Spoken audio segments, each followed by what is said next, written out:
आखाती देशात सुरू असलेल्या युद्धाचे पडसाद आता भारताच्या बाजारपेठेत उमटू लागलेत। या युद्धाचा फटका केवळ इंधनालाच नाही तर आता चक्क पिण्याच्या पाण्यालाही बसलाय।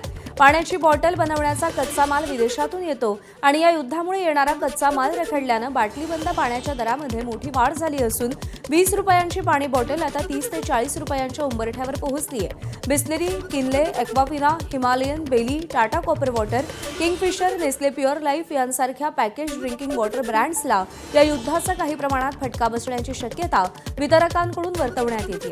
मात्र याचा मोठा परिणाम थेट छोट्या व्यावसायिकांवरती होताना दिसतोय। दरम्यान बाटलीबंद पाणी व्यावसायिक मनीष माहुले यांच्याशी बातचीत केली आमच्या प्रतिनिधींनी।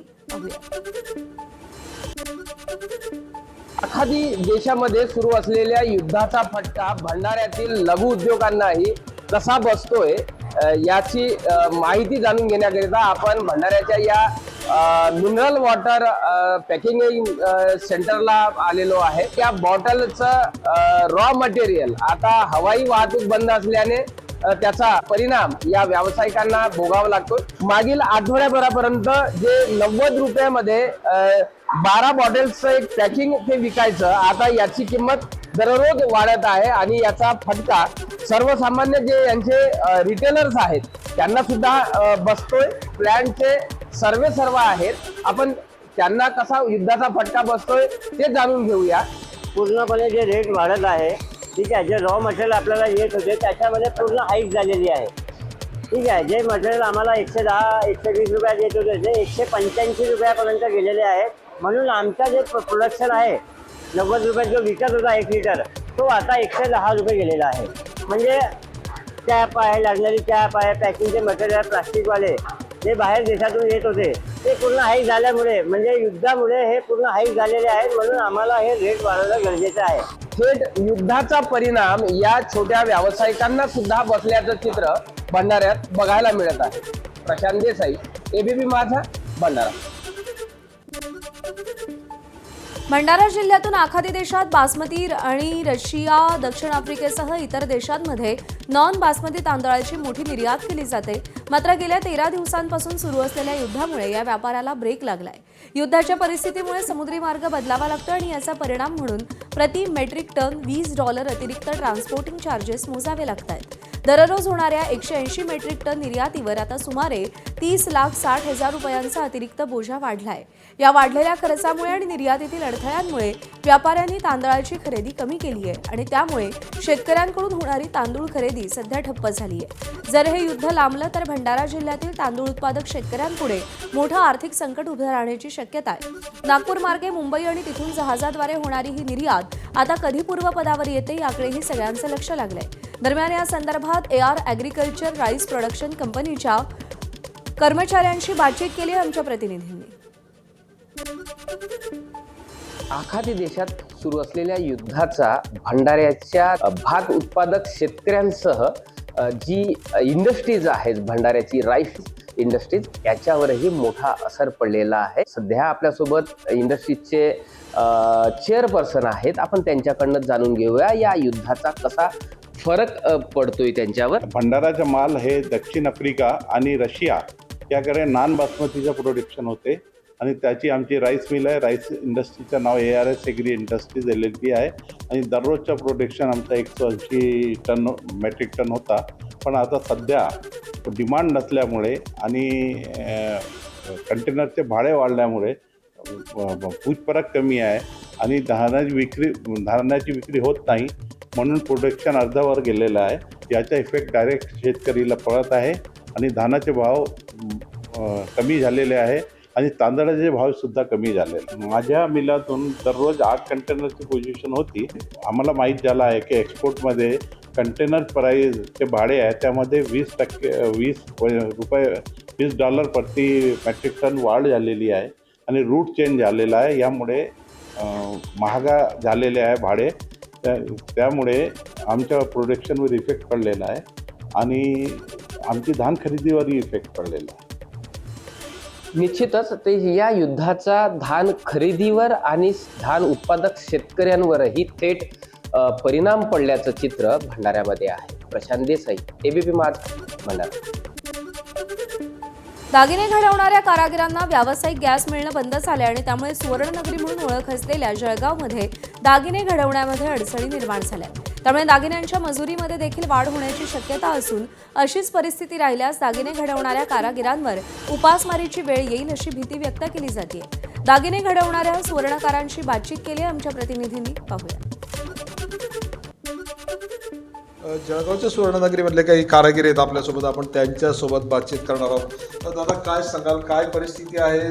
युद्धजन्य परिस्थितीमुळे गॅस मिळतोय का? तुमच्या व्यवसायावरती काय परिणाम झालेला आहे? आमच्या व्यवसायावरती भरपूर परिणाम झालेला आहे की येणाऱ्या कालखंडामध्ये आम्ही जो पेपरमध्ये न्यूज वाचली की 21 दिवसपर्यंत गॅस मिळणार नाही आणि आम्हाला या गॅसशिवाय आमचा हा व्यवसाय चालत नाही. आणि आता 2-3 दिवसापासून आम्ही गॅसचं बुकिंग करतो आहे, पण त्यांनी सांगितलं की 21 दिवसानंतर मिळेल. तोपर्यंत आमचा हा व्यवसाय जो आहे तर गॅसच्या व्यतिरिक्त होत नाही. तर आम्हाला म्हणजे व्यवसाय बंद झाला तर आम्हाला उपासमारीचा विषय होऊ शकतो. बा उद्योगच राहणार नाही तर आम्ही काय करणार? बरोबर. तुमच्याकडे काम आहे भरपूर? काम आहे, पण व्यापारी लोक ऑर्डर देतात आणि लवकर पाहिजे. ह्या सोन्याच्या भावाच्या परिस्थितीमुळे झटपट काम लागतं आणि ते काम करायसाठी गॅस हा आवश्यकच आहे आम्हाला. आणि तो गॅसच आम्हाला मिळत नसल्यामुळं खूप अडचणी येत आहेत आणि कारागिरांना खूप त्याचा संकटाला समोर जावं लागतं आहे. जवळजवळ जळगावमध्ये नाही म्हणलं तरी इथं 100 कारखाने आहेत आणि प्रत्येक कारखान्यात 6 ते 7 कारागीर मिळाले तर 5-6 हजार लोकांची उपजीविका हे सोनार कामावरती आहे. पण सध्या गॅसच्या तुटवड्यामुळं भरपूर अडचणी येऊन राहिलेत. गॅस तुटवड्याचा कोल्हापुरातील महालक्ष्मी अन्नछत्रालाही फटका बसलाय. महालक्ष्मी अन्नछत्राकडे पुढचे 4 ते 5 दिवस पुरेल इतकाच गॅस साठा शिल्लक आहे. गॅसच्या तुटवड्यामुळे 4 ते 5 दिवसात अन्नछत्र बंद होण्याची शक्यता आहे. तर सध्या अपुऱ्या गॅस पुरवठ्यामुळे अन्नछत्रामधील जेवण तयार करण्याचं प्रमाण 50% घटलंय. महालक्ष्मी अन्नछत्रामध्ये रोज 4 ते 5 हजार भाविक मोफत जेवणाचा आस्वाद घेत होते. मात्र गॅस पुरवठा होत नसल्यानं गेल्या 4 दिवसांपासून 2 ते 2.5 हजार लोकांचं जेवण बनवलं जात आहे. परिस्थिती बिकट झाल्यास लवकरच अन्नछत्रच बंद करण्याची वेळ येऊ शकते. सिंधुदुर्ग जिल्ह्यातील आंबा काजू उत्पादक शेतकरी वातावरणातल्या बदलामुळे झालेल्या नुकसान भरपाईसाठी आज मोर्चा काढणार आहेत. शेतकरी नेते आणि माजी खासदार राजू शेट्टी यांच्या नेतृत्वाखाली ओरोस येथे भव्य शेतकरी मेळावा घेतला जाणार आहे आणि त्यानंतर ओरोस येथील छत्रपती शिवाजी महाराज चौक ते जिल्हाधिकारी कार्यालयापर्यंत मोर्चा काढण्यात येणार आहे. यात जिल्ह्यातील आंबा काजू उत्पादक शेतकरी सहभागी होणार आहेत. सकाळी 10 वाजता मोर्चाला सुरुवात होईल.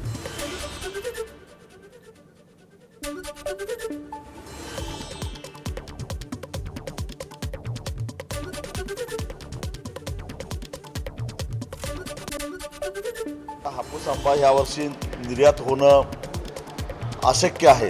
राष्ट्रीय आपत्ती व्यवस्थापन प्राधिकरणानं याच्याकडे लक्ष दिलं पाहिजे आणि तज्ज्ञांचं एक पथक कोकणामध्ये पाठवून पाहणी केली पाहिजे आणि ह्या आंबा बागायतदारांना, काजू बागायतदारांना केंद्र सरकारकडून मदत मिळाली पाहिजे. भारताला दररोज कच्चं तेल, नैसर्गिक वायू किती लागतो, तसंच पर्शियाच्या आखातातील जहाजांची स्थिती नेमकी कशी आहे, ग्राफिक्सच्या माध्यमातून आपण एक नजर टाकूया. भारताचा दैनंदिन तेल वापर सुमारे 55 लाख बॅरल इतका आहे. भारत 40 देशांमधून कच्चं तेल आयात करतो. एकूण आयातीपैकी 70% तेल होर्मुझच्या सामुद्रधुनी बाहेरूनच येतं. भारताचा दैनंदिन नैसर्गिक वायूचा वापर सुमारे 189 दशलक्ष घनमीटर इतका आहे. 97.5 दशलक्ष घनमीटर वायूचं देशांतर्गत उत्पादन होतं. सध्या जवळपास 47.4 दशलक्ष घनमीटर पुरवठ्यावर परिणाम झालाय. सध्या पर्शियाच्या आखातात भारताची एकूण 28 मालवाहू जहाजं आहेत. 24 जहाजे होर्मुझ सामुद्रधुनीच्या पश्चिमेला आहेत आणि त्यावरती 677 भारतीय खलाशी आहेत. 4 जहाजं सामुद्रधुनीच्या पूर्वेला, त्यावरती 101 भारतीय खलाशी कार्यरत आहेत.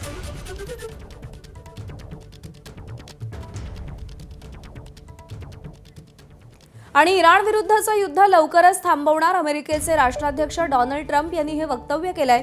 इराणमध्ये हल्ला करण्यासारखं ठिकाण उरलं नाही असं डोनाल्ड ट्रम्प म्हणालेत. अमेरिकेनं इराण विरुद्धचं युद्ध जिंकलंय, इराण उद्ध्वस्त झाल्याचं ट्रम्प म्हणतायत. इराणच्या 58 जहाजांना समुद्राच्या तळाशी नेलं असं देखील डोनाल्ड ट्रम्प म्हणालेले आहेत.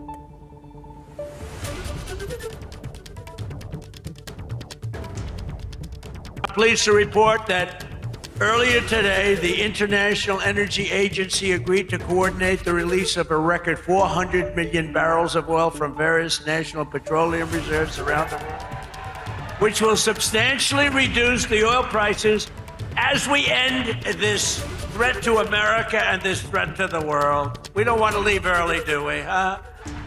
Over the past 11 days, our military has virtually destroyed Iran. They no longer have radar. They don't have anti-aircraft equipment. They don't have anything. Their missiles are down 90%. Their drones are down 85%. We're blowing up the factories where they're made left and right. And we knocked out, as of, every hour I have to change because they knock them out so fast. I've never seen anything. Think of it. They knocked out 54 ships in 2 days. And they're real ships. इराणनं इस्रायलवरती Arash ड्रोननं हल्ला केलाय. इराणनं Shahed drone नंतर आता Arash ड्रोनद्वारे इस्रायलवरती मारा केलाय. इराणी लष्करानं drone हल्ल्याचे व्हिडिओ जारी केलेत. अराश हे देखील शाहेदप्रमाणे आत्मघातकी ड्रोन्स आहेत, मात्र त्याची रेंज आणि दारुगोळा वाहून नेण्याची क्षमता शाहेदहून कितीतरी अधिक आहे. लेबनॉनची राजधानी बैरूतमधील दहीह भागावरती इस्रायलनं जोरदार एअर स्ट्राईक केल्याची माहिती समोर आली आहे. अवघ्या 30 मिनिटांच्या आत इस्रायली संरक्षण दलानं हिजबुल्लाच्या 10 ठिकाणांवरती हल्ले केल्याचा दावा केला गेलाय. यामध्ये हिजबुल्लाचं गुप्तचर मुख्यालय, रदवान युनिटचं मुख्यालय आणि इतर कमांड सेंटर्स उद्ध्वस्त करण्यात आल्याचं सांगितलं जात आहे. या कारवाई दरम्यान इस्रायलवरती हल्ल्याची तयारी करणारे अनेक हिजबुल्ला दहशतवादी ठार झाल्याचा दावा आयडीएफनं केलेला आहे. तसंच हल्ल्यासाठी सज्ज असलेले अनेक लॉन्चर्सही नष्ट करण्यात आल्याचं आयडीएफनं स्पष्ट केलेलं आहे. इराकमधल्या इरबिल भागावर इराणनं जोरदार हल्ले केले. इरबिल आंतरराष्ट्रीय विमानतळावरील हल्ल्याची दृश्य जारी करण्यात आली आहेत. बुधवारी कुर्दिस्तानच्या विविध भागामध्ये हे ड्रोन हल्ले झाले. इरबिलच्या साद अब्दुल्ला कॉन्फरन्स हॉल भागामध्ये इराणचा एक ड्रोन खाली पडला. त्याच भागात एक वरिष्ठ नेत्यांची बैठक सुरू होती. हा ड्रोन तातडीनं कुर्दिश लष्करानं ताब्यात घेतला, तर सुलेमानिया भागातही जोरदार मारा करण्यात आला. ओमानमधील सलालाह बंदरावरती इराणनं ड्रोनद्वारे हल्ला केल्याची माहिती समोर येते. मिळालेल्या अहवालानुसार ड्रोननं बंदरातील इंधनवाहू जहाजांना लक्ष्य केलंय. या हल्ल्यानंतर बंदर परिसरात भीषण आग लागल्याचं सांगितलं जात आहे. तेलाच्या टँकर्सना आग लागल्यामुळे आकाशामध्ये धुराचे मोठे लोट दिसून आले. प्राथमिक माहितीनुसार बंदरातील किमान 3 फ्युएल स्टोरेज टँकमध्ये आग लागली आहे.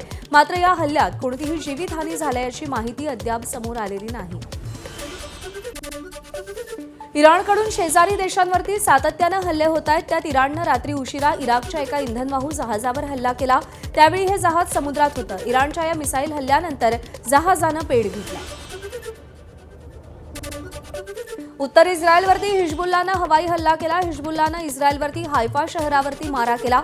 हायफा शहरावरती हिजबुल्लानं जोरदार क्षेपणास्त्र डागली. यातील अनेक क्षेपणास्त्रे इस्रायलच्या एअर डिफेन्स सिस्टीमनं रोखलेली आहेत. इराणनं ओमानमधील सलालाह बंदरावरती मोठा हल्ला केला. यामध्ये बंदराचा मोठा भाग लक्ष्य करण्यात आला होता. हा हल्ला ड्रोनने केल्याचं समोर येत आहे. हल्ल्यानंतर बंदरावरच्या अनेक इंधन टाक्यांना आग लागली. यामध्ये जीवितहानी झाल्याचं वृत्त मात्र समोर आलेलं नाही. नवी मुंबई परिवहन विभागाची पर्यावरणपूरक सेवेकडे वाटचाल सुरू आहे. येत्या काही दिवसात 100% बस या सीएनजी आणि इलेक्ट्रिक होणार आहेत. पुढील महिन्यात नवीन 150 सीएनजी बसचा ताफा परिवहन सेवेमध्ये दाखल होणार आहे. यामुळे 40 सीएनजी तर 200 इलेक्ट्रिक बस रस्त्यांवरती धावणार आहेत. सध्या फक्त 60 बस गाड्या डिझेलवरती सुरू आहेत. येणाऱ्या दिवसात डिझेल गाड्या बंद करून त्या जागी सीएनजी बस विकत घेतल्या जाणार असल्यानं नवी मुंबई परिवहन सेवा ही 100% पर्यावरणपूरकच बनणार आहे.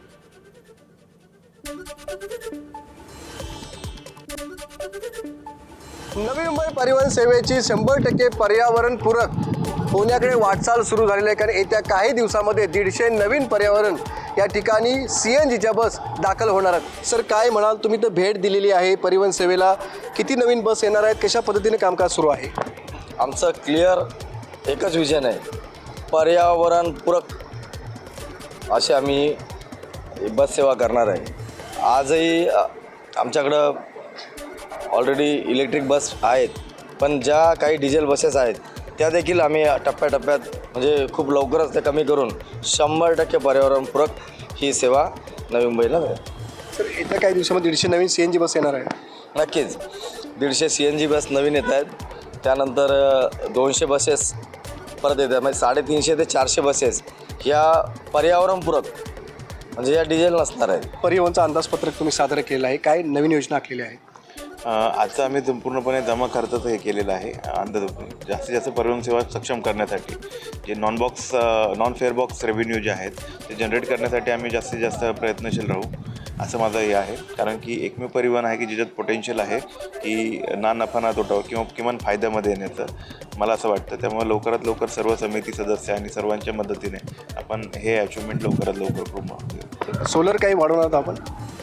सोलरचं आपण पूर्णपणे प्लॅनिंग केलेलं आहे. यावर्षी आपण टोकन तरतूद ठेवलेली आहे. जशी जशी आपल्याला रिक्वायरमेंट असेल त्याप्रमाणे आपण सगळ्यांच्या मार्गदर्शनाखाली आपण त्याचं एक्सपान्शन नक्कीच करू. नक्कीच आपण पाहतो की नवी मुंबईमध्ये आता संपूर्णपणे पर्यावरणपूरक या ठिकाणी परिवहन सेवा येत्या काही दिवसामध्येच उभी राहणार आहे. विनायक पटेल, ABP माझा, नवी मुंबई.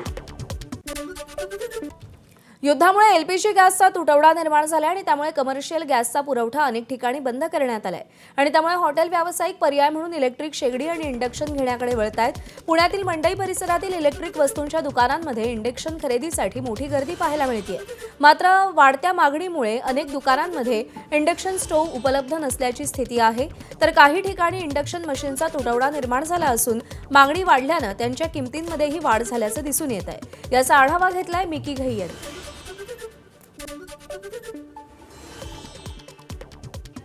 आखाती देशात सुरू असलेल्या युद्धाच्या पार्श्वभूमीवर LPG गॅसवर मोठा परिणाम झालेला आहे. मोठा तुटवडा अनेक ठिकाणी जाणवतोय. आता मी पुण्यातील एका इलेक्ट्रिकच्या दुकानात आलेलो आहे.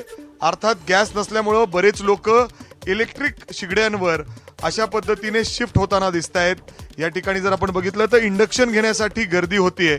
मी ज्या दुकानामध्ये आलोय खरं तर त्याचे मालक सध्या माझ्यासोबत आहे. कशा पद्धतीने डिमांड वाढली आहे, किती डिमांड वाढली आहे, कशा पद्धतीने लोक कस्टमर येत आहेत सध्या शेगड्या घेण्यासाठी इलेक्ट्रिकल?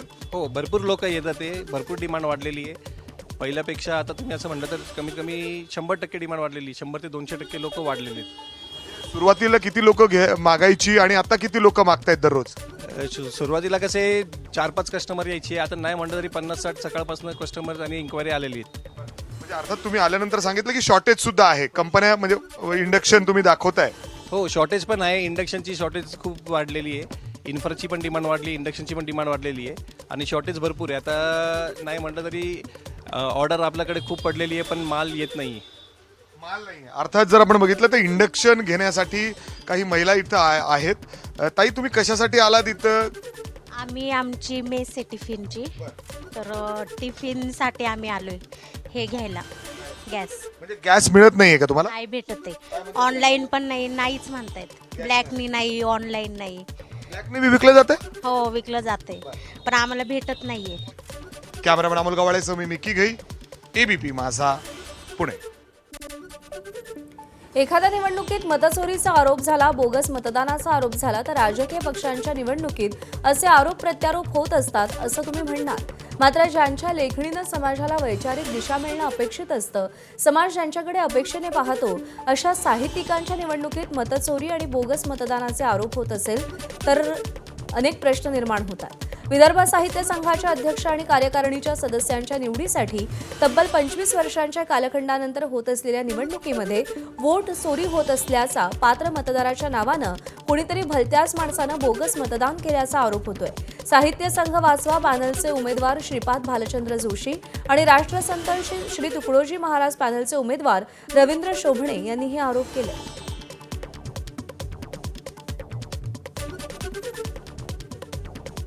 साहित्यिक म्हणून ज्याचं कर्तृत्व शून्य आहे अशी मंडळी तुम्हाला या निवडणुकीमध्ये अध्यक्षपदाकरता उभं राहिल्याचं चित्र दिसून येतं. या संस्थेच्या अध्यक्षपदी केवळ साहित्यिकच असावा आणि त्या साहित्यिकाचं वाङ्मयीन कर्तृत्व अख्ख्या महाराष्ट्राने मान्य केलेलं असावं. विदर्भ साहित्य संघाचा अध्यक्ष हा लोकमानसामध्ये असलेला एक अस्सल आणि चांगला साहित्यिक असावा ही आमची भूमिका आहे आणि ती भूमिका घेऊनच मी माझं राष्ट्रसंत श्री तुकडोजी महाराज पॅनेल या निवडणुकीमध्ये उतरवलेलं आहे. सक्षम, समर्थ आणि कुवत असणाऱ्या आणि दिशा देऊ शकणाऱ्या अशा उमेदवाराच्या बाजूने उभं राहायचं आहे आपल्याला. याचाही विचार करावा. ही संस्था केवळ एखाद्या व्यक्तीसाठी वाचवायची नाही आहे. ही 103 वर्षाची संस्था आता राजकारण्यांपासून, प्रभावी राजकीय पक्षाच्या हस्तक्षेपापासून, ही अवाङ्मयीन लोकांपासून, ही मठ्ठ लोकांपासून वाचवण्याची वेळ आली आहे. नेमका आरोप कोणावर आहे हे मतदार सुज्ञ आहेत विदर्भ साहित्य संघाचे. त्यांना हे ठाऊक आहे उमेदवार कोण आहेत. 5ही उमेदवार ठाऊक आहेत. तुमची संस्था आहे, तुम्हीच वाचवायची आहे. ती तुम्हाला राजकारण्यांच्या हाती, व्यावसायिकांच्या हाती, त्यांच्या युतीच्या हाती सोपवायची आहे की वाङ्मयीन व्यक्तीच्या हाती सोपवायची आहे हे तुम्ही ठरवायचं आहे.